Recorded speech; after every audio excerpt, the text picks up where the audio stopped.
Halo, nama saya Satrio Wicaksono dari Fakultas Teknik Mesin dan Dirgantara ITB.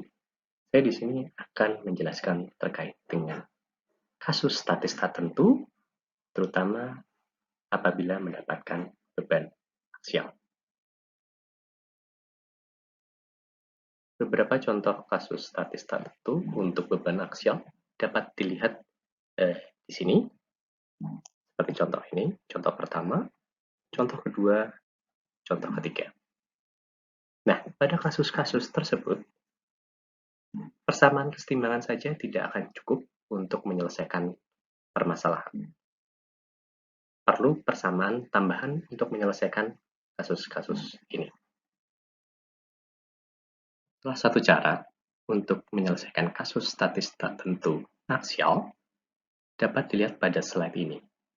Pada slide ini jelaskan dengan jelas terkait dengan cara penyelesaian kasus statis tertentu aksial dengan tambahan persamaan kompatibilitas.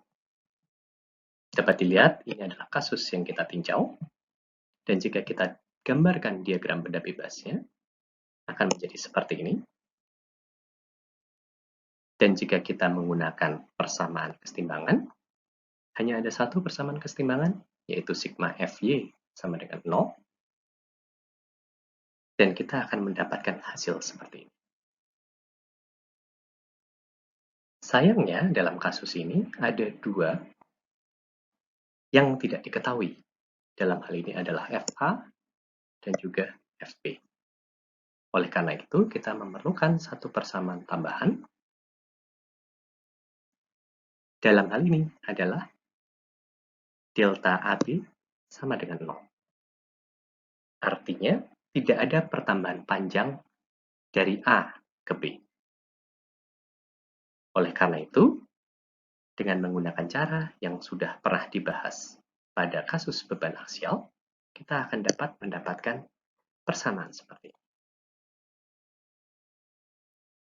Dari situ, kita memiliki dua persamaan dengan dua nilai yang tidak diketahui, sehingga kita dapat menyelesaikan nilai dari Fa dan Fb. Cara kedua untuk menyelesaikan kasus statis tertentu beban aksial adalah dengan menggunakan superposisi untuk mendapatkan persamaan tambahan yang dibutuhkan. Bisa dilihat pada slide ini, kita membahas kasus yang sama persis dengan kasus pada slide sebelumnya. Dapat dilihat bahwa apabila kita menggunakan superposisi, kasus yang kita tinjau saat ini dapat kita representasikan menjadi penjumlahan dari dua kasus yang berbeda. Ini adalah kasus yang pertama, apabila hanya ada gaya P tanpa ada tahanan pada titik P. Dan juga kasus yang kedua, apabila tidak ada gaya P, tetapi pada titik P ada gaya yang melawan, sehingga defleksi yang terjadi pada kasus pertama sama dengan defleksi yang terjadi pada kasus kedua, tetapi berlawanan arah. Dengan menggunakan hukum Hooke, kita akan memperoleh persamaan ini. Oleh karena itu, kita bisa menyelesaikan kasus yang ada dengan menggunakan persamaan tambahan ini. Untuk memperjelas penjelasan yang telah diberikan sebelumnya terkait dengan kasus statis tertentu batang aksial, di sini saya berikan beberapa contoh soal. Seperti yang dapat dilihat pada slide ini adalah salah satu contoh soal di mana dapat dilihat pada gambar terdapat beban 15 kN yang diberikan seperti pada di gambar, dan yang ditanyakan adalah defleksi pada batang BA, DC, dan juga EF. Untuk kasus ini, langkah pertama yang bisa kita lakukan untuk menyelesaikan permasalahan yang diberikan adalah dengan menggambarkan diagram benda bebas. Dari sini kita bisa lihat bahwa kita memiliki tiga nilai yang tidak diketahui. Dari situ pula, kita bisa mendapatkan dua persamaan kesetimbangan, yaitu sigma Fy sama dengan 0 dengan hasil seperti ini, dan juga sigma moment di C sama dengan 0 dengan hasil seperti ini. Sayangnya, seperti yang sudah diutarakan sebelumnya, kita memiliki 3 nilai yang tidak diketahui, dan 2 persamaan kesetimbangan saja. Oleh karena itu, kita memerlukan persamaan tambahan untuk menyelesaikan kasus ini. Persamaan tambahan tersebut dapat kita selesaikan dengan cara mengasumsikan bagian ini sebagai rigid body dan mengalami rigid body motion. Oleh karena itu, pergerakan yang terjadi pada bagian tersebut akan mengikuti pergerakan seperti yang ditujukan pada gambar tersebut, segitiga. Dari situ, kita bisa dapatkan hubungan antara delta A, delta C, dan juga delta I. Persamaan inilah yang kita butuhkan untuk melengkapi persamaan yang sudah ada untuk menyelesaikan kasus yang ada di sini. Dari situ, kita bisa dapatkan hubungan antara FA, FE, dan juga FC. Dari situ pula, kita bisa kombinasikan persamaan ketiga ini dengan persamaan pertama dan kedua untuk menyelesaikan nilai dari FA, FC, dan FE.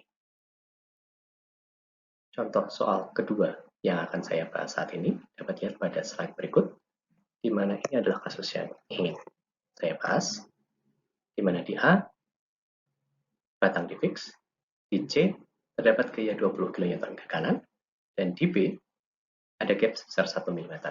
Kasus ini bisa kita selesaikan dengan menggunakan metode superposisi, di mana kasus tersebut bisa kita bagi menjadi dua kasus, lalu di akhir kita bisa jumlahkan. Di mana kasus pertama, dapat lihat di situ, hanya ada gaya 20 kN ke kanan, dan di B tidak ada pembatas sama sekali. Yang kemudian kasus ini bisa kita jumlahkan dengan kasus kedua, di mana tidak ada gaya 20 kN ke kanan, tetapi ada gaya pembatas di titik B. Untuk menghubungkan dua persamaan sebelumnya, kita harus mengingat kondisi batas yang dari awal sudah kita peroleh, di mana di titik B terdapat gap sebesar 1 mm. Oleh karena itu, defleksi di titik B akibat gaya P di kasus pertama dikurangi dengan defleksi di titik B akibat gaya FB di kasus kedua, nilainya harus sama dengan 0,001 meter atau 1 mm. Setelah itu, dari kasus pertama kita bisa selesaikan bahwa nilai dari delta P adalah sekian, dan dari kasus kedua kita bisa selesaikan juga bahwa hubungan antara delta P dengan juga FB adalah seperti ini. Dari situ, kita bisa masukkan kedua hasil ini ke persamaan pertama.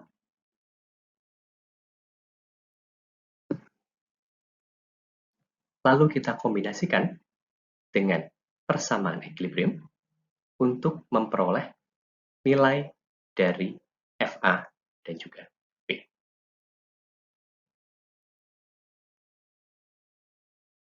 Sekian penjelasan saya terkait topik ini. Terima kasih banyak.